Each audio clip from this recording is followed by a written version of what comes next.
King of Gods. By Fast Food Restaurant, Kabanata 377. Pagbagsak ng isang napakahusay na kamanghamanghang henyo. Ang target ko ay hindi ang taong bato, ngunit ang basurang tulad mo. Isang galaw ay sapat na para tapusin kayong dalawa. Malamig ang mga mata ng asol na buhok na binata at tila walang pakialam sa kanila. Ang pangungusap na ito ay napakabagsik na maging si Taiyon Shuangzi na kilala sa kanyang kalupitan ay natigilan. Sapat na ba ang isang galaw? Saan nagmumula ang tiwala ni Zhao Fang? Si Tantay Lanyo na nakasunod sa likuran ay nagulat sa tagpong ito. Sa orihinal na 5 napakahusay na kamanghamanghang henyo, si Taiyon Shuangzi ay isang kambal na tao na nakakatakot ang lakas ng labanan kapag nagtutulungan sila. Sila ay kakilakilabot at may mga palatandaan ng pangalawang pinakamalakas. Si Taiyon Shuangzi ay isang malakas na contestant para sa unang pwesto nitong Sacred True Dragon Gathering at nagkaroon ng malaking pagkakataon na hamanin si Yu Tianhao. Naisip ni Shi Chengtian na ibinaon ang sarili sa lupa. Sobra ang kalokohan nitong si Zhao Fang. Gayunpaman, bilang isang taong nakipag-away kay Zhao Fang dati, alam niya ang kapangyarihan ng huli at kalahati ay nagdududa at kalahati sa paniniwala. Hindi siya nakatakbo ng malayo at mabilis na ginamit ang oras para makabawi habang binibigyang pansin ang larangan ng digmaan. Isang galaw para talunin kami. Mayabang. Hahaha. Hindi niya tayo inilalagay na magkapatid sa paningin niya. Si Taiyon Shuangzi ay umungal at ang kanyang True Spirit Realm ay pinakawalan at tila naglalaman ng kalupitan dito. Sa pag-iisip kung paano nila nalampasan ang Sacred True Dragon Gathering at kahit na ang mga normal na napakahusay na kamanghamanghang henyo ay maiiwasan sila, napahiya sila ngayon dito. Kailan pa sila masyadong minamaliit? Sapat na ang isang galaw. Ito ay ganap na kawalang galang. Malupit, madaling magalit, makasarili. Nakatayo si Zhao Fang habang nasa likod ang kanyang mga kamay habang pinapanood si Taiyon Shuangzi na sumusugod. Boom! Naputol ang isang malapit na tuktok ng bundok at sumabog ang maliit na bundok. Flaming 9 Sky Blades. Earth Ice Sword Soul. Nakipag-ugnayan ang espada at talam sa yelo at apoy, na ginagawang dead zone ang lahat sa loob ng 1 milyang radius. Ang nakakatakot na kapangyarihan ay sapat na upang agad na patayin ang normal na True Mystic ranks. Ang dalawang peak skills na ito ay direktang magkasalungat na elemento at ang kanyang lakas sa pakikipaglaban ay pinakamataas na antas. Ang kanyang pag-atake ay maaaring ituring na perpekto sa pagsasama ng yelo at apoy, talam at espada. Napabuntong hininga si Zhao Fang sa kanyang puso. Sa sitwasyong ito, hindi siya magkakaroon ng kalamangan laban kay Taiyon Shuangzi. Shua! Isang blur ang naiwan, at ang langit ay napuno ng mga after images. Boom! Hindi nakuha ang unang round ng pag-atake ni Taiyon Shuangzi at hindi nagtagal ay nagkulong siya sa nag-iisang burol kung saan nakatayo ang isang tao. Pangit na halimaw, kayong dalawa ay ipinanganak na magkasama at walang kalayaan o pag-iisa. Maging ang iyong buhay ay magkakaugnay. Gaano kalungkot para sa inyong dalawa ang mabuhay sa mundong ito. Ito siguro ang dahilan kung bakit uhaw sa dugo kayong dalawa. Tumayo si Zhao Fang sa burol, puno ng awa at pangungutya ang kanyang mukha. Nang marinig ito ay umungal si Taiyon Shuangzi at umabot sa kumukulo ang kanyang galit. Gra! Brat, patay ka! Hahaha! Brat na may asok na buhok, ang lakas ng loob mong tingnan kami ng mababa. Ang lahat ng gumawa nito noon ay pinutol namin sa 10,000 piraso at kinain. Bumungad sa mga mata ni Taiyon Shuangzi ang layuning pumatay. Nahawakan ni Zhao Fang ang sugat ni Taiyon Shuangzi. Bagaman sila ay dalawang tao, ang dalawa ay nabuhay sa parehong problema at walang kalayaan o privacy. Kahit na noong ginamit nila ang babae ay ginamit nila ang parehong katawan. Hihihi, sa totoo lang sobrang simple lang. Hanggat pinapatay ng isa sa inyo ang isa, ang mabubuhay ay makakatanggap ng kalayaan at magkakaroon ng bagong buhay. Isang ngiti ang lumitaw sa mga labi ni Zhao Fang. Patayin ang isa. Malinaw na naisip ito ni Taiyon Shuangzi noon pa man. Lahat sila ay pagod sa katawan na ito at sa isa't isa. Gayunpaman, magkapatid sila at binabantayan ng kanilang paksayon. Eye of the Heart. Ang kaliwang mata ni Zhao Fang ay tila lumikha ng langit. Ang galit na si Taiyuan Shuangzi ay halos nawalan ng malay at nang makita niya ang God Spiritual Eye ni Zhao Fang, siya ay natulala at tumayo. Kaagad na sinundan iyon. Ang dalawang mukha sa mukha ni Taiyuan Shuangzi ay nagsimulang magpumiglas at pagkatapos ay ngumiti ng mahina pati na rin naposes ng katusuhan. Hindi pinansin ng kanilang mga tingin si Zhao Fang at nagkatinginan. Brother, matagal na akong pagod sa iyo. Bakit ngayon hinayaan akong mabuhay? Gusto kong mamuhay ng malaya at casual. Hindi ko gustong ibahagi ang aking mga babae. Ang nakababatang kapatid ng Taiyuan Shuangzi ay nagsabi sa isang nakamamatay na tono habang ang isang espada ay tumama patungo sa malaking kapatid. Hihihi, alam kong darating ang araw na ito. Ang nakatatandang Taiyuan Shuangzi ay tumawa at ang kanyang talam ay kumikislap na may maningning na liwanag habang siya ay humahampas patungo sa kanyang nakababatang kapatid. Ding!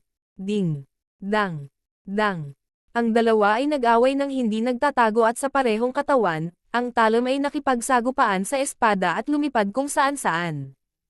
Ang dalawa ay nagbahagi ng isang katawan at ang kanilang true spirit chi ay magkakaugnay. Sa ilang sandali lamang ay nagdulot ng apoy ang dalawa at umungol ang mga bagyo ng yelo. Ang figure ni Zhao Fang ay nagsimulang kumupas, at ang kanyang kaliwang mata ay naging puno ng hinaharap na maaaring makamit. Ang Eye of the Heart ay napaka-epektibo sa mga may mahinang lakas ng pag-iisip. Pinanood ni Zhao Fang si Taiyuan Shuangzi na umaatake sa kanyang sarili. Sa mga tuntunin ng kapangyarihan sa labanan, si Zhao Fang ay nag-iingat kay Taiyuan Shuangzi. Maging si Goddess Bing Wei, Tantay Lanyo at ang iba pang napakahusay na kamanghamanghang henyo ay gayon din. Ang kombinasyon ng espada at talam ni Taiyuan Shuangzi ay itinuring na perpekto at kinailangang aminin ni Zhao Fang na wala siyang gaanong kumpiyansa laban sa kanya sa isang ulo sa labanan. Gayunpaman, kung minsan ang pagkapanalo ay hindi nangangailangan ng lakas. Ito ay maaaring makamit sa pamamagitan ng isang mas eleganteng paraan.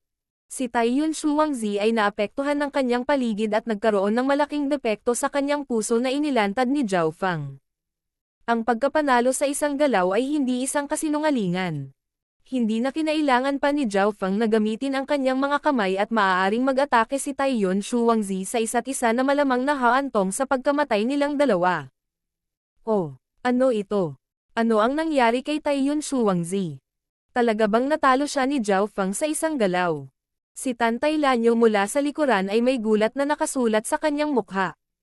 Sapat na ang isang galaw. Mukhang hindi talaga nagsisinungaling si Zhao Fang. Ding-dang! Ding-dang!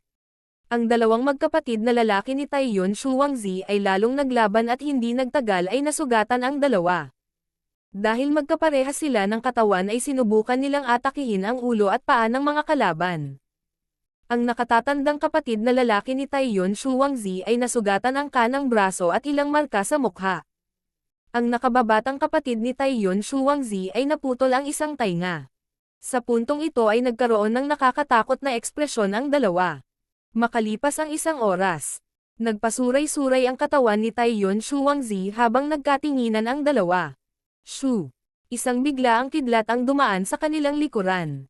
Hindi maganda. Nakaramdam ng lamig ang magkapatid mula sa kanilang likuran, ngunit huli na ang lahat. Shua! Naputol ang isang paa at tumalsik ang dugo kung saan-saan. Plop! Matapos mawalan ng balanse, agad na bumagsak si Taiyuan Shuangzi sa lupa at naiwan ang mga pinsala sa kanila mula sa kanilang labanan. Ang pag-atake ni Zhao Fang ay naglalayon din sa kahinaan ni Taiyuan Shuangzi habang si Taiyuan Shuangzi ay naghahati sa isang katawan ngunit mayroon lamang dalawang paa. Matapos mawala ang isang paa ay bumaba ng husto ang kanyang paggalaw. Kalokohan, niloko tayo ng brat na ito. Nanghihinayang sabi ng nakatatandang Taiyuan Shuangzi. Sa sandaling ito, si Taiyuan Shuangzi ay malubhang nasugatan at nawalan ng paa. Ang kanyang kabuuang lakas ay bumaba ng higit sa kalahati. Tumayo si Zhao Fang sa burol na may mapaglarong ngiti sa kanyang mukha. Para siyang Lord of the Wicked na landas na pinilit ang kalaban sa isang desperadong sitwasyon. Tumakbo. Si Taiyuan Shuangzi ay hindi pipi at pinilit na bawasan ang sakit habang pinapaikot niya ang kanyang True Spirit Chi para lumipad sa hangin. Ang kanilang kasalukuyang kalagayan ay kakilakilabot. Isinasantabi ang napakahusay na kamanghamanghang henyo, kahit na ang mga nasa unang antas ay maaaring manalo laban sa kanila. Higit pa rito, kakaiba at nakakalito ang mga pamamaraan ni Zhao Fang. Nanlamig sila sa pag-iisip sa nangyari. Taiyun Shuangzi, mamatay ka. Isang maliwanag na boses ang tumunog mula sa bundok at isang malaking malakas na gravity ang dumaong sa Taiyun Shuangzi. Shi Chengtian. Natagpuan ni Taiyun Shuangzi na siya ay nahuhulog at napasigaw sa takot. Basag. Lumabas si Shi Chengtian mula sa bundok at ang kanyang malaking katawan ay tumapak ng husto sa katawan ni Taiyun Shuangzi. Wow! Si Taiyun Shuangzi ay agad na nagluwa ng isang subo ng dugo habang ang kanyang mga buto ay nabali at nagsimulang damyugo ang mga organo. Si Shi Chengtian ang may pinakamalakas na katawan sa Sacred True Dragon Gathering at sa lahat ng kanyang puwersa ay nakakumbinsi, ang kapangyarihang iyon ay nakakatakot. Higit pa rito, si Shi Chengtian ay walang anumang senyales ng paghinto habang patuloy niyang tinatapakan ang katawan ni Taiyun Shuangzi habang kinukuha niya ang True Dragon Token. Weng! Dalawang nagniningning na gintong dragon ang nagsama ngunit dahil ang dami ng Dragon Blessing sa loob ng True Dragon Token ay napakalaki, hindi ito ganap na maabsorb sa loob ng maikling panahon. Nang halos kumupas ng kalahati ang kulay ng True Dragon Token, itinapon ito ni Shi Chengtian kay Zhao Fang. Hindi ito tinanggihan ni Zhao Fang at kinuha ang True Dragon Token. Mayroon pa ring 60% sa loob nito. Mas marami kang ginawa sa pagpatay kay Taiyun Shuangzi. May utang na loob sa iyo ang isang ito. Nangako si Shi Chengtian kay Zhao Fang habang tinatapakan niya ang katawan ni Taiyun Shuangzi. Ang pagdating para manggulo kay Taiyun Shuangzi ay nagligtas din sa buhay ni Shi Chengtian.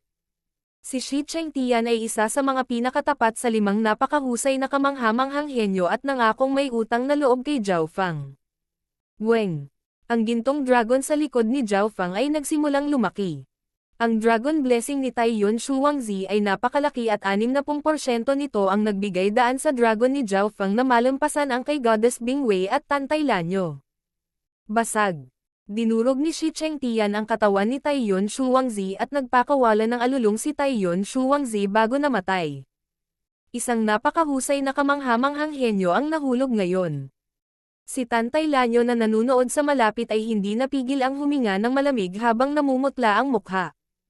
Muli niyang siniyasat ang asol na buhok na kabataan sa burol ngayon ng may pag-iingat at kataimtayman. Ang pagkamatay ni Taiyun Shuangzi ay hindi nagpakilos kay Zhao Fang at sa halip ay bamulong siya sa kanyang sarili.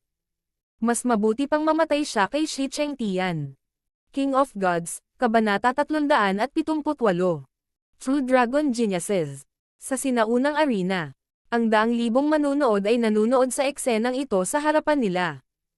Ang napakahusay na kamanghamanghang henyo ay hindi kailanman nagpatinag mula sa simula ng Sacred True Dragon Gathering hanggang ngayon. Sinong mag-aakala na ang isang napakahusay na kamanghamanghang henyo ay mahuhulog, at si Taiyun Shuangzi ang may matinding lakas sa pakikipaglaban. Hanggang sa lumitaw si Zhao Fang ang itim na kabayong ito, naging posible ang lahat.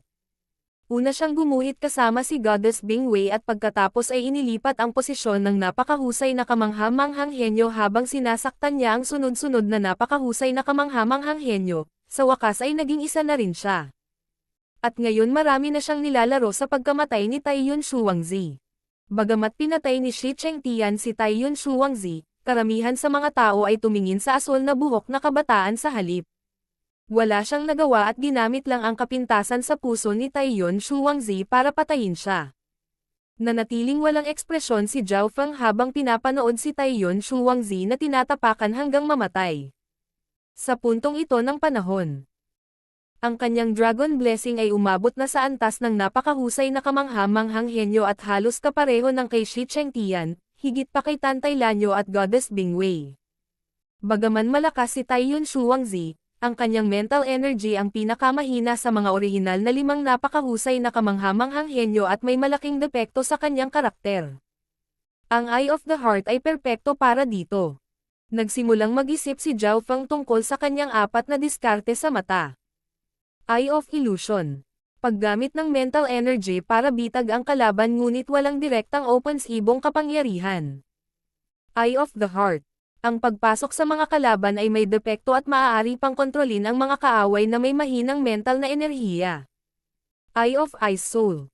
Gamit ang kapangyarihan ng yelo para sirain ang kamalayan ng kalaban. Lightning Fire God's Eye.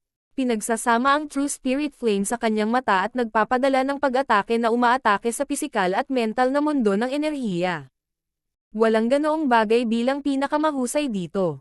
Sa mga tuntunin ng purong opens iba, ang Lightning Eye God's Eye ang pinakamalakas ngunit kung minsan ay hindi ito kasing pakinabang ng iba pang mga diskarte sa mata.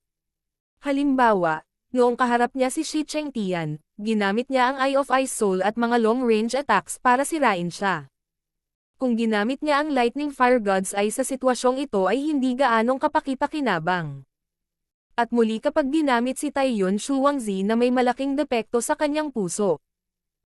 Sa ilalim ng sitwasyon na ang kanilang mga antas ng enerhiya sa pag-iisip ay hindi gaanong naiiba, si Zhao Fang ay nanalo sa isang galaw sa pamamagitan ng paggamit ng Eye of Heart. Ang 4 na diskarte sa mata ay sapat na para sa akin upang harapin ang karamihan sa mga kalaban maliban kung ang kanilang antas ng enerhiya sa pag-iisip o lakas ay higit pa sa akin. Napaisip si Zhao Fang. Sa itaas ng sinaunang arena. Ang 9 na sovereigns ay napapanood lamang si Taiyuan Shuangzi na namatay at walang ginagawa. Ang Sacred True Dragon Gathering ay kinokontrol ng sinaunang arena mismo. Nakakalungkot. Kung ang isang taong tulad niyan ay naging sovereign sa Origin Core Realm, ang kanyang lakas ay hindi masusukat. Wala pang isang sovereign na mayroong 2 tao sa isang katawan. Bumantong hininga ang isang soberano. Ang napakahusay na kamangha-manghang henyo ay kadalasang lumilitaw lamang ng isang beses bawat ilang henerasyon at kahit na gustong pumatay ni Taiyuan Shuangzi, ang kanyang pagkahulog ay nagpabuntong hininga pa rin ang mga soberano. Masyadong malaki ang kapintasan ni Taiyuan Shuangzi sa kanyang puso. Kung hindi ito aalisin, hindi masyadong mataas ang tsansa niyang maabot ang Origin Core Realm at mas malamang na maging isang mamamatay tao. Bahagyang umiling si Yu Xingchen. Ang lakas ay isang aspeto ngunit kung minsan, ang estado ng puso ay gumaganap din ng isang papel at maaaring maging mas mahalaga kaysa sa lakas. Ang mga eksperto ay nangangailangan ng puso ng isang dalubhasa. Saka lamang nila makokontrol ang kapangyarihan ng isang dalubhasa. Ito ang koneksyon sa pagitan ng estado ng puso at paglilinang sa makatuwid. Mayroon ding isang bagay tulad ng paglilinang ng puso. Sa mga tuntunin ng estado ng puso, mayroong 3 tao sa Sacred True Dragon Gathering na halos walang mga depekto. Ang Deputy Palace Lord na may tansong balat ay dahan-daang nagsalita. Alin sa 3? Yu Tianhao na walang kapantay na paniniwala at pagtitiwala. Si Xin Huang na laging kasing tahimik ng tubig at ni Zhao Fang. Ang kanyang estado ng puso ay palaging kalmado at hindi sumusuko kahit na nasa isang desperado na sitwasyon. Tama, perpekto ang puso nitong 3 ito. Tumanggo ang mga soberano. Kung ang isang tao ay may puso ng isang dalubhasa, sila ay magiging isang dalubhasa maaga o huli. Marahil kahit si Zhao Fang ay hindi inaasahan na ang kanyang God's Spiritual Eye ay nagbago sa kanyang panloob na puso pati na rin sa kanyang katawan. Sa 3 na binanggit ng Deputy Palace Lord sina Yu Tianhao at Zhao Fang ay napakahusay na mga kahanga-hanga at ang kanilang kapangyarihan sa labanan ay mataas ang ranggo.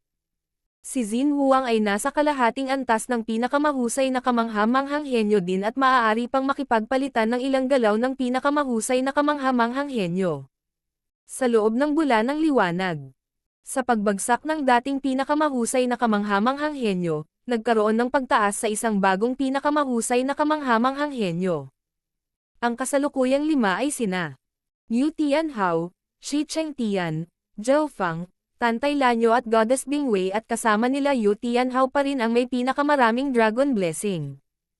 Kasunod niya ay sina Shi Chengtian at Zhao Fang na halos magkapantay. Ang pinakamababa ay si Goddess Bingwei bilang bahagi ng kanyang Dragon Blessing na kinuha ni Zhao Fang noong unang round. Zhao Fang, iniligtas mo ang buhay ko at may utang akong pabor sa iyo. Itong Stoneheart Jade Pendant ay ang kayamanan ng aking pamilyang Shi na ibibigay ko sa iyo. Kapag isang araw kailangan mo ng tulong maaari mong dalhin ito sa pamilya Shi at hanapin ako. Ibinigay ni Shi Chengtian ang isang mamahaling mukhang Jade Pendant kay Zhao Fang. Kinuha ni Zhao Feng ang Stoneheart Jade Pendant at nalaman na ang kanyang senses sa Heaven Earth Yuan Qi ay tumaas ng malaki at mayroon din itong iba pang gamit.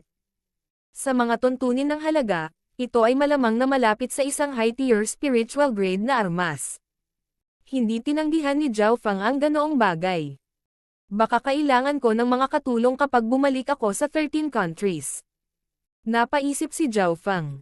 Matapos makipaghiwalay kay Shi Chengtian, Zhao Feng ay muling nakipagkita kina Jiang Sanfeng at Dai Ye. Bakas pa rin sa mukha ng dalawa ang pagkagulat. Bago sila umalis upang gumawa ng gulo para kay Taiyuan Shuangzi ay nakaramdam sila ng pagkabalisa, ngunit sa isang galaw lang ay pinilit ni Zhao Feng si Taiyuan Shuangzi sa isang desperado na sitwasyon. Mabuti naman namatay ang halimaw na ito. Pinatay ni Taiyuan Shuangzi ang maraming tao sa Sacred True Dragon Gathering. Nasiyahan sina Jiang Sanfeng at Dai Ye. Muntik na silang mapatay niya bago nila ibigay ang kanilang True Dragon Token. Matapos tapusin si Taiyuan Shuangzi, ni Zhao Feng at ang kanyang mga kasama ay bumalik sa lugar ng ilog upang makipagkita sa tatlo mula sa Heavenly Yuan Clan. Pinagsasama-sama pa rin ni Zhao Yufei ang kanyang pundasyon at pinoprotektahan pa rin siya ni Mo Tianyi at ng lalaking dilaw na mukha. Sa sandaling ito ay hindi alam ng dalawa na si Taiyuan Shuangzi ay nahulog at nang malaman nila ang katotohanan ay nanginginig ang kanilang mga puso. Para sa mga susunod na araw, si Zhao Feng at ang mga kasama ay hindi sinasadyang makahanap ng mga bagong target. Lahat sila ay may True Dragon Token at ang kanilang Dragon Blessing ay napakalakas.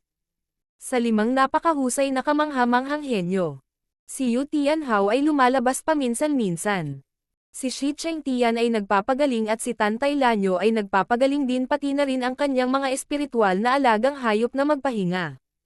Naiintindihan ni Zhao Feng ang labanan sa pagitan ni Yu Tianhao at Xin Wuang. Tanging si Goddess Bing Wei lang ang lumabas para manghuli ng mas maraming Dragon Blessing at dagdagan ang sarili niya. Gayunpaman, napakalaki ng Dragon Blessing ng 5 pinakamahusay na kamangha-manghang henyo at wala ng maraming True Dragon Token na natitira, ibig sabihin ay mahirap dagdagan ang kanilang Dragon Blessing. Ito ang dahilan kung bakit tumigil si Zhao Feng sa pangangaso. Naka-cross-legged siya at nakapikit habang nagre-replay sa isip niya ang senaryo noong araw na iyon. Switching the Star. Kombinasyon ng mental na enerhiya, kapangyarihan at focus. Isa sa kalikasan. Halos naiintindihan na ni Zhao Feng ang Switching the Stars, lalo na tugma ito sa Mystic Flower Treasured Bible. Matapos malaman ang Switching the Stars, mas malakas ang depensa ni Zhao Feng. Ang kombinasyon ng mental na enerhiya, kapangyarihan at focus at ang isa sa kalikasan ay hindi lamang makapagpapalaki sa paggamit ng potensyal ng isang tao, maaari rin itong palakasin ang antas ng enerhiya ng isip ni Zhao Feng at ugat ng batas. Si Zhao Feng ay humakbang sa landas ng pagsasama-sama ng enerhiya ng pag-iisip, kapangyarihan at pagtutok ng magkasama.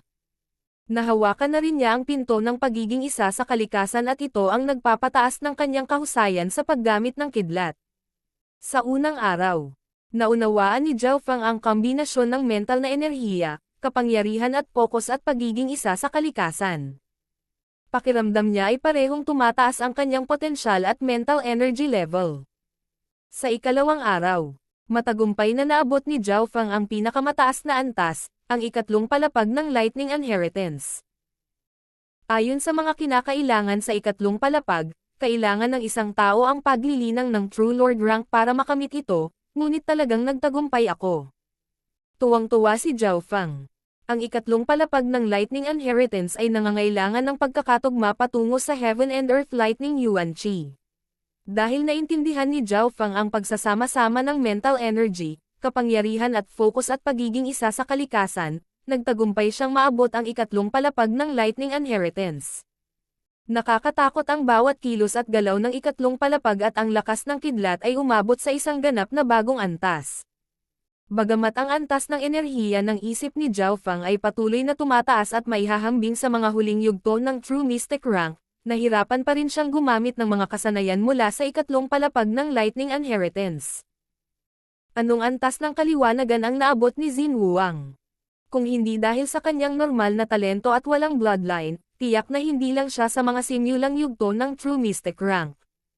Hindi maiwasan ni Zhao Feng na isipin si Xin Wuang. Noong nakaraan, ang talento ni Zhao Fang ay karaniwan ngunit nagbago iyon pagkatapos matanggap ang God's Spiritual Eye. Alam niya kung gaano kabagal ang bilis ng cultivation na iyon. Lumipas ang oras at sa ikapitong araw sa loob ng liwanag. Bumababa ang bilang ng True Dragon Token at ang mga walang token ay nag-counterattack at bumuo pa ng mga alyansa at kasunduan. Ang mga labanan ay lubhang mabangis ngunit wala sa kanila ang umabot sa antas ng napakahusay na kamanghamanghang henyo.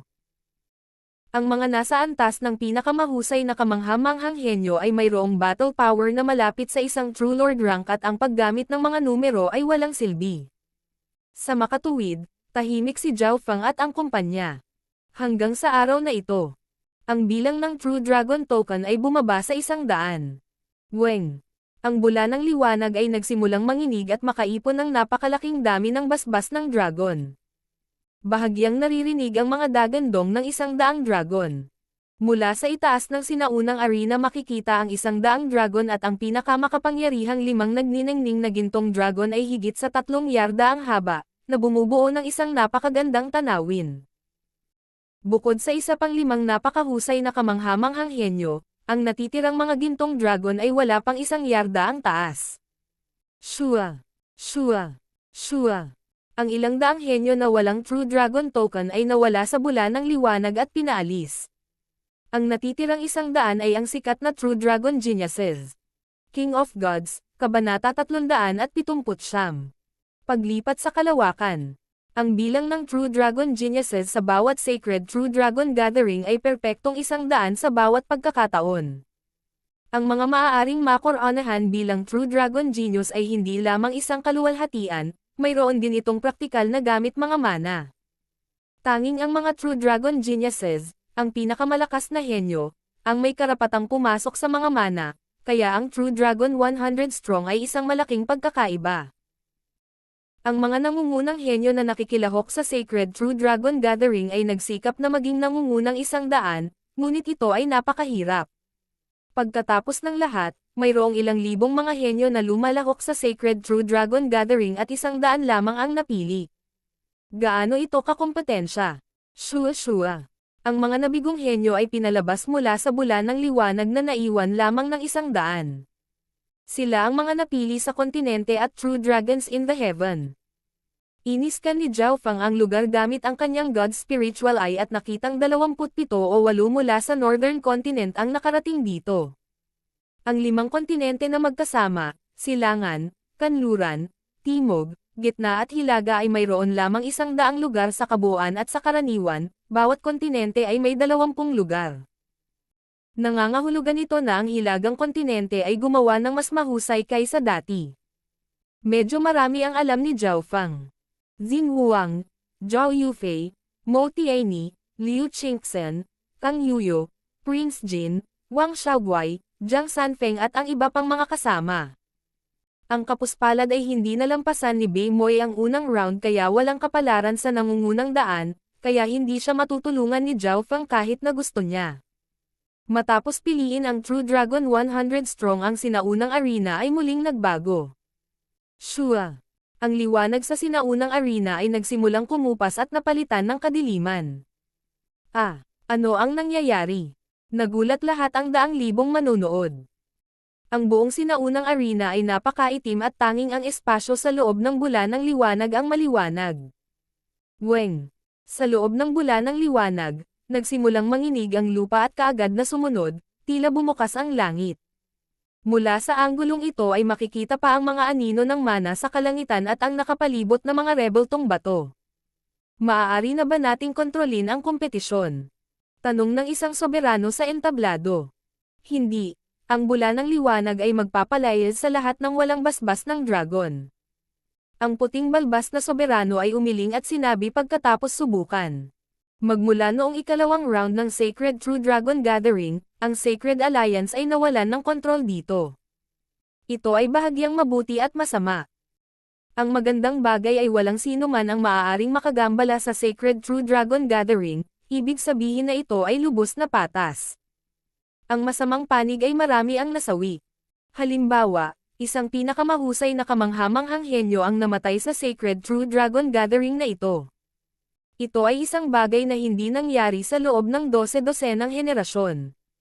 Saan dadalhin ng sinaunang arena ang Sacred True Dragon Gathering? Ang Deputy Palace Lord ay bamulong sa pananabik. Weng. Ang bula ng liwanag ay nagsimulang tumaas mula sa itim na sinaunang arena. Maaaring ito ay. Ang mga mata ni Sovereign Yun Xingchen ay kumislap. Ang malaking bula ng liwanag ay nagsimulang lumapit sa mga anino ng mana sa kalangitan at nalaman ni Zhao Feng na ang nakapalibot na bula ng liwanag ay nagsimulang kumupas. Ang lupa, bundok at langit ay lumiliit habang papalapit sila sa mga anino ng mana. Sa pamamagitan ng mga ulap, makikita ang tanawin ng kung ano ang nasa loob ng mga mana. May mga kakaibang tore at maging ang mga karera na hindi pa nila nakikita kahit na malabo ang mga imahe. Mystic Eyes Inheritance. Tinitigan ni Goddess Bingwei ang mana na nililiman ng pinakamalakas na aura ng may kagalakan. Mula sa simula ng Sacred True Dragon Gathering hanggang ngayon, halos 9 na pamana ang lumitaw at ang Mystic Eyes Inheritance ang pinakamalaki at nalampasan ang iba. Ang paglitaw ng Mystic Eyes Inheritance ay isang pagpapala para sa mga naglilinang ng Dao of Ice at ang Goddess Bingwei ay ang pinakamalakas na henyo ng yelo sa Sacred True Dragon Gathering. Nakapasok pa siya sa Mystic Eyes Inheritance noon at ganoon din ang naranasan niya. Sa puntong ito ng panahon, ang bloodline ni Goddess Bingwei at True Spirit Chi ay tila nakaramdam ng pagtawag mula sa Mystic Eyes Inheritance. Naramdaman din ito ng God's Spiritual Eye at bloodline ni Zhao Feng. Kung tutuusin, mas nakabase sa yelo talaga ang bloodline niya. Mukhang bagay sa akin ang Mystic Eyes Inheritance. Napaisip si Zhao Feng. Ang Four Great Inheritance ay makapangyarihan lahat at maaaring isaalang-alang ni Zhao Feng ang pagpunta sa Mystic Eyes Inheritance, ngunit nag-specialize din siya sa landas ng Lightning at Ancient Dao of Soul. Hindi sigurado si Zhao Feng kung ang kanyang God's Spiritual Eye ay patuloy na mag-evolve at magiging isa pang elemento. Nangangahulugan ito na ang pagpasok sa Mystic Eyes Inheritance ay delikado. Hindi ngayon ang oras para isaalang-alang ito. Ang bawat Sacred True Dragon Gathering ay may 3 round at dapat may isa pa. Nabawi ni Zhao Feng ang kanyang kalmado. Pagkataos, nawala ang bula ng liwanag, at lumitaw ang isang bagong arena sa kalangitan. Ang dahilan kung bakit ito ay bago ay dahil ang mga sukat ay lamang ng isang mas maliit na sukat at kung titingnan mula sa malayo ay tila isang maliit na isla. Lumulutang arena. Natigilan ang daang libong manonood na nanonood. Mula sa simula ng Sacred True Dragon Gathering hanggang ngayon ang sinaunang arena ay nagbago ng maraming beses at sa sandaling ito ang nakapalibot na mga estatwa ng bato ay tila nagsiserve sa arena. Sa langit ay ang floating arena at sa itaas ng floating arena ay ang Inheritance Shadowlands. Ang eksenang ito ay nagtulak sa Sacred True Dragon Gathering sa isang peak. 100 True Dragon Geniuses ang kumalat sa floating arena habang tinitingnan nila ang Inheritance Shadowlands sa itaas. Itong huling round ay iba sa dati. Noong nakaraan ang ikatlong round ay nirerango ang unang lugar, ang nangungunang 3, ang nangungunang 10 at iba pa. Nagkatinginan ang mga soberano. Wala bang tuntunin ulit? Lahat sila ay pinili sa bilyon-bilyon. Nagkaroon ng talakayan. Itim na itim ang buong sinaunang arena at tanging ang floating arena, mga rebeltong bato at mga anino ng mana ang makikita. Kabilang sa mga iyon ang floating arena ay ang pinakamaliwanag at ang mga estatwa ng bato ay bahagyang lumabo, na may paminsan-minsang kakaibang kidlat. Ang mga anino ng mana ay malinaw at mahirap makita. Tulad ng hula ng mga tao kung ano ang nangyayari. Huwang. Bahagyang umindayog ang mga estatwang bato sa paligid. Ano ang nangyayari? Nagulat ang 100,000 manunood. Weng. Isang estatwa na halos 100 yarda ang taas ang biglang kuminang. Ang rebeltong iyon ay nasa hugis ng isang malaking unggoy na may 3 ulo at 6 na braso. Tila nabuhay ito sa sandaling ito at naglabas ng isang sinaunang lumang aura. Woo!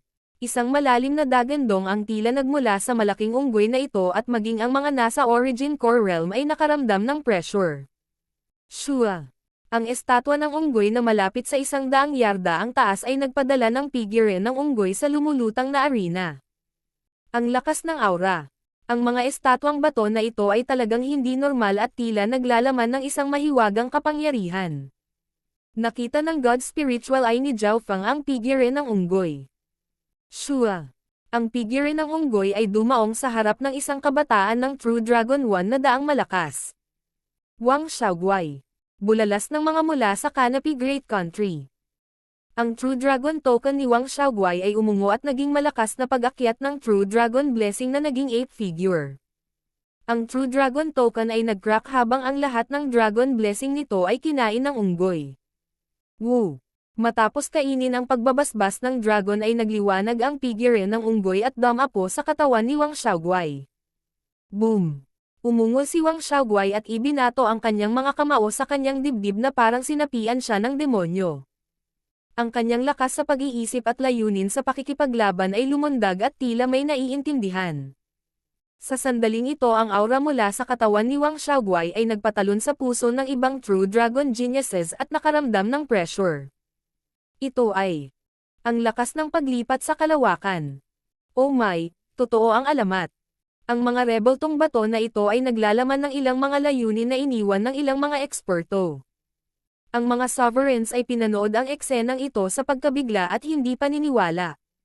Sa ilalim ng figure ng unggoy, tumaas ang lakas ng pakikipaglaban ni Wang Xiaoguai at ang kanyang bloodline ay nag-apoy habang siya ay nagbigay ng nakakatakot na aura. Boom! Ikinaway ni Wang Xiaoguai ang kanyang ginto at pilak na patpat at agad na pinaubo ng dugo ang malapit na True Dragon Geniuses. Paano ito posible? Bulalas ng mga True Dragon Genius na ito. Sa 100 ranggo at lakas ni Wang Xiaoguai ay nasa likuran at ang mga kalapit na henyo ay lahat ay mas mataas ang ranggo kaysa kay Wang Xiaoguai ngunit pinalipad ng isang stick. Woo! Isa pang 2 batong estatwa ang naglagay ng kanilang mga figure. Ang isa ay isang itim na nakabaluti na Diyos at ang isa ay isang ahas na nakabuntot sa yaw na hayop. Shua Shua. 2 higanteng figure ang dumaong sa sinaunang arena at ang True Dragon Geniuses ay nagpahayag ng mga umaasang ekspresyon. Ang mga figure cast na ito ay kinakatawan na tinitingnang mabuti ng mga sinaunang eksperto at pipiliin nilang tulungan ang mga napiling henyo. Hindi nagtagal, natanggap ng 2 pang henyo ang kapangyarihan ng mga sinaunang eksperto at tumaas ang kanilang lakas sa pakikipaglaban.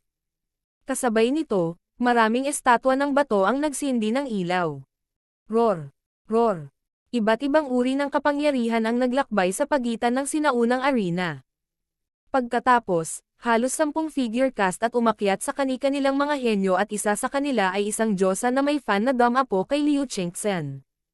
Nakapikit ang mga mata ng huli, at tila tumugtog sa kanyang mga mata ang musika ng sinaunang panahon. Ang kapangyarihan ng paglilipat sa kalawakan ay maaaring makapagpapataas ng lakas sa labanan ng sinumang henyo sa loob ng maikling panahon at maging maihahambing sa antas ng napakahusay na kamanghamanghang henyo. Biglang may naramdaman si Zhao Feng, at ilang nakamamanghang estatwa ng bato ang lumiwanag at tila tumingin sa kanya. Ang mga rebeltong bato na ito ay lahat ng hindi bababa sa 100 yarda ang taas at mas malaki kaysa sa mga nauna. Tila sinusubukan nilang makipag-usap kay Zhao Feng at hinihintay ang kanyang tugon. King of Gods, Kabanata 380. Pagpipilian. Tinanggap ng Sacred True Dragon Gathering ang pinakamaluwalhating henerasyon nito. Ang misteryoso at sinaunang arena ay napuno ng hindi kapani-paniwalang kapangyarihan matapos na ma-activate ng malaking halaga ng Dragon Blessing at Battle Intent. Ang paglilipat sa kalawakan ay umabot sa henerasyong ito ng mga bituin. Bahagyang nanginig ang puso ng siyam na soberano nang mapuno ng pananabik ang kanilang mga mata. Sa puntong ito ng panahon, tiningnan nila ang mga rebeltong bato ng may paggalang. Ang mga estatwa ng bato ay mula sa 12-dosenang yarda hanggang daan-daang yarda. Bawat isa sa kanila ay may iba't ibang hugis. Hayop, tao, ibon. Tila sila ay nanggaling sa sinaunang panahon at sinuri ang bawat galaw sa loob ng sinaunang arena. Ang pinakamataas na 10 sky stone statues ay malapit sa 1,000 yarda at tila umiral kasama ng langit. Nagkaroon sila ng iba't ibang ekspresyon. Ang iba ay walang ekspresyon habang ang iba ay nakangiti ng masama. Parang nagkukwento. Ang libu-libong mga rebeltong bato ay bumuo ng isang batong estatwa na bundok na nakapalibot sa sinaunang arena. Ang mga estatwang batong ito ay tila mga dalubhasa o mga Diyos pa nga noong unang panahon. Ang kanilang mga may-ari ay malamang na bumagsak ngunit ang kanilang mental na enerhiya ay nabubuhay pa rin. Ang mga kasanayan ng mga sinaunang eksperto ay hindi maarok at maaaring magpadala ng kanilang enerhiya sa pag-iisip sa buong panahon. Ang paggalang ng mga soberano ay nasa kaibuturan ng kanilang mga puso. Ang bawat isa sa mga estatwang bato na ito ay kumakatawan sa isang kwento. Sa pagkakataong ito, mga 100 estatwa ng bato ang kumikislap. Gayunpaman, walang reaksyon ang 10 pinakamataas na Skystone statues. Ang 10 Skystone statues na ito ay tila nagmula sa sinaunang panahon o maaaring mga Diyos mula noon. Gayunpaman, pagkatapos ng sinaunang labanan ang kontinente ay nawasak at natapos ang kanilang panahon. Tiningnan ni Sovereign Yu Xingchen ang 10 Skystone statues na may tiyak na emosyon. Ang 10 Skystone statues na ito ay tila umiral kasama ng langit at lupa. Siguro ang mga henyo sa sinaunang arena ay hindi sapat para sila ay bumaba. Sa floating arena, parami ng parami ang mga henyo na nakatanggap ng kapangyarihan ng paglilipat sa kalawakan at ang kanilang mga mukha ay napuno ng pangunawa. Marami ang nag-apoy ng kanilang mga bloodline tulad ni Wang Xiaoguai. Ang mga may dalisay at mas sinaunang mga linya ng dugo ay may mas mataas na pagkakataon na magkaroon ng resonance sa mga estatwa ng bato. Kaya ganyan yan. Naramdaman ni Zhao Feng na 2 o 3 layunin ang nagmumula sa 3 magagandang estatwa ng bato. Ang una ay humigit kumulang 100 yarda ang taas at isang Panginoong ahas na may 3 ulo na lumutang sa kalangitan. Ang kanyang mga mata ng ahas ay kumislap ng kulay ube at mukhang brutal. Ang pangalawa ay isang sinaunang armored lightning war god na may hawak na mace na halos 150 yarda ang taas. Ang pangatlo ay isang diyosa ng yelo na napapalibutan ng nyebe at yelo. Ang kapangyarihan ng paglilipat sa espasyo ng 3 ito ay mas malakas kaysa sa karamihan ng iba. Ramdam ni Zhao Feng ang kanilang pagtawag at pagkakatugma.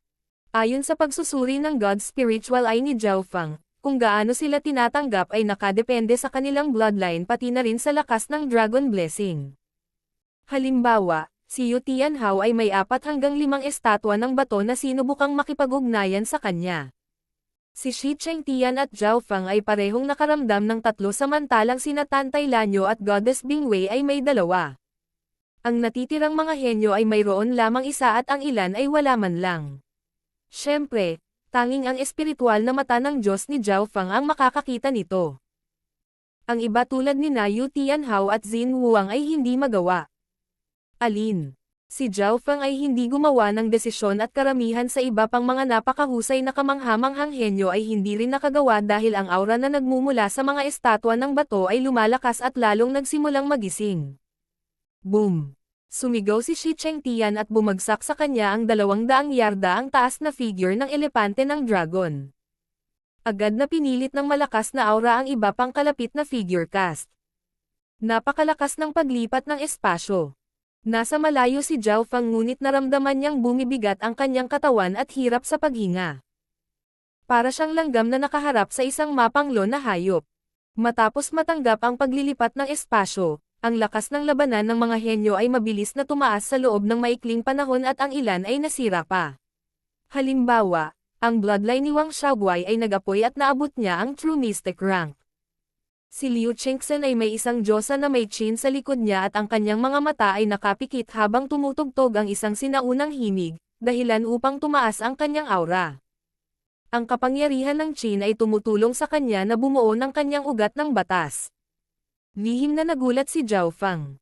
Ang mga katulad na sitwasyon ay makikita sa buong floating arena ngunit karamihan ay nakalusot sa cultivation o bloodline. Hahaha. Ang kapangyarihan ng sinaunang dragon at elepante. Bulalas ni Shi Chengtian habang ang isang ligaw na kapangyarihan ay lumabas mula sa kanya at isang cast ng dragon at elepante ang bumangon mula sa kanyang likuran, na nagpapahintulot sa kanya na maunawaan ang kapangyarihan ng dragon at elepante. Sa panahong ito, nadobol ang pisikal na katangian ni Shi Chengtian at dahil sa hindi nakikitang puwersa, umubo ng dugo ang mga kalapit na henyo. Maging sina Tan Tailanyo at Goddess Bingwei ay lumayo kay Shi Chengtian. Ang kanyang lakas ay nalampasan na ngayon ang lahat ng iba pang napakahusay na kamanghamanghang henyo at maaaring magpadala ng isang paglipad gamit ang isang kamao. Sa puntong ito ng panahon, iba't ibang figure ang bababa sa True Dragon Geniuses at ang Dragon Blessing ng sinaunang arena ay naging mas malakas. Ang mga figure na ito ay sumisipsip ng Dragon Blessing at magiging isa sa kanila, na sumusuporta sa isa't isa. Matapos mapili ni Shi Chengtian Tantay Lanyo at Goddess Bingwei ang kani-kanilang mga rebeltong bato at tumaas ang kanilang kapangyarihan sa labanan sa ibang antas. Sa sandaling natanggap ng napakaraming prodigy ang kapangyarihan ng paglilipat sa kalawakan, tiyak na naabot ng kanilang lakas sa labanan ang True Lord rank. Nakakabaliw na henerasyon. Bagamat ang kapangyarihan ng paglipat sa kalawakan ay panandalian ngunit ang True Dragon Genius na ito ay mabilis na bubuti pagkatapos. Ang Sacred True Dragon Gathering na ito ay nakakatakot, at ang pangkat ng mga henyo na ito ay tiyak na mababago ang kontinente. Napabuntong hininga ang mga soberano sa entablado. Hindi pa rin natatanggap ng ilang nangungunang mga henyo ang kapangyarihan ng paglilipat sa kalawakan. Na-realize ng Green Moon Sovereign. Sa floating arena, ang isang maliit na bilang ng mga tao tulad nina Zhao Feng, Yu Tianhao, Zhao Yufei at Xin Huang ay hindi pa nakakapili ng estatwa ng bato. Sa gitna nila Yu Tianhao, Zhao Feng at Zhao Feng ay maraming pagpipilian, kaya malamang na iniisip nila kung alin ang kukunin. Kakaiba, isang rebeltong bato lang ang natanggap ni Xin Huang ngunit bakit hindi niya ito pinili? Napatingin si Zhao Feng kay Xin Huang.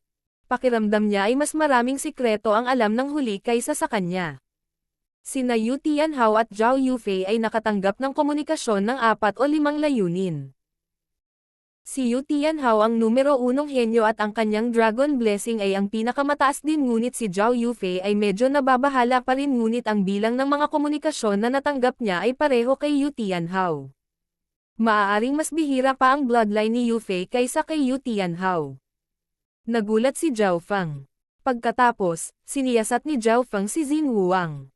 Hindi nag-abala si Xin Huang na makipag-ugnayan sa layunin na sinubukang makipag-usap sa kanya at sa halip ay kumislap ang kanyang mga mata habang inilalabas niya ang kanyang layunin na subukan at makipag-ugnayan sa pinakamataas na 10 Skystone statues. Ang 10 Skystone statues ay namumukod tangi sa iba ngunit lahat ay malabo at walang mga reaksyon. Unang nagsimula si Xin Huang sa pinakamataas na 999 na yarda ang taas na estatwa, ngunit walang reaksyon. Hindi rin nag-react ang pangalawang 900+ yard statue. Ang ikatlong 900 yarda kasama ang rebulto ay hindi nag-react. Ang 10 Skystone statues na ito ay patay na tahimik at walang mga aura, ngunit nararamdaman ng God Spiritual ay ni Zhao Feng ang kapangyarihan sa loob nila. Nangangahulugan ito na hindi na parang ang 10 Skystone statues ay hindi bababa sa kanilang mga layunin, ito ay hindi sila bababa sa kanilang sarili. Ang mga Skystone statues na ito ay hindi bababa kaya si Xin Huang ang pumunta sa kanila. Nagliwanag ang mga mata ni Zhao Feng. Ngunit magtagumpay kaya si Xin Huang. Naabot na ni Xin Huang ang ikalimang pinakamataas na estatwa ng bato ngunit hindi rin ito nag-react. Ang mga Skystone statues na ito ay lahat ay ipinagmamalaki at maging ang napakahusay na kamanghamanghang henyo sa Sacred True Dragon Gathering ay maaaring wala sa kanila. Hindi bababa sa sila mismo ay hindi bababa sa kanilang mga layunin. Kung mayroon silang kapangyarihan na lumipat sa espasyo, nangangahulugan ito na maaari silang bumaba ngunit depende sa kung payag sila o hindi. Siguro mayroon silang kanilang mga target ngunit kailangan ang mga ito upang pumunta sa kanila. Gumalaw ang puso ni Zhao Feng, at nagliwanag ang kanyang mga mata. Sa mga sandaling ito, parehong pumili sina Yu Tianhao at Zhao Yufei ng 2 hanggang 300 yarda ang taas na estatwa ng bato na ang lakas ng paglipat sa kalawakan ay nalampasan si Shi Chengtian at ang iba pang napakahusay na kamanghamanghang henyo. Sa pagmamalaki ni Yu Tianhao, hindi niya akalain na ang pinakamataas na Skystone statues ay kailangan sila upang pumunta at subukang makipag-ugnayan dito, hindi ang kabaligtaran. Ang dahilan kung bakit siya naghintay ng ilang sandali ay upang makita kung ang Skystone statues ay bumaba ngunit nang makitang hindi sila bumaba, siya ay sumuko. Para kay Zhao Yufei, wala siyang makapangyarihang martial intent tulad ni Yu Tianhao o ang God Spiritual ay ni Zhao Feng kaya wala siyang alam. Gayunpaman, ang kanilang kapangyarihan ng paglilipat sa espasyo ay mas malakas pa rin kaysa sa iba. Nang piliin ni na Zhao Yufei at Yu Tianhao ang kani-kanilang kapangyarihan ng paglilipat sa kalawakan, ang pares ng 10 Sky Stone statues ay tila bumuntong hininga at lumabo. Tila may naramdaman si Yu Tianhao at nagbago ang kanyang ekspresyon ngunit hindi niya pinagsisihan ang kanyang pinili. Siya ay may isang malakas na paniniwala at ang kanyang linya ng paningin ay mawalan ng ilang mga pagkakataon. Magtatagumpay ba si Xin Wuang?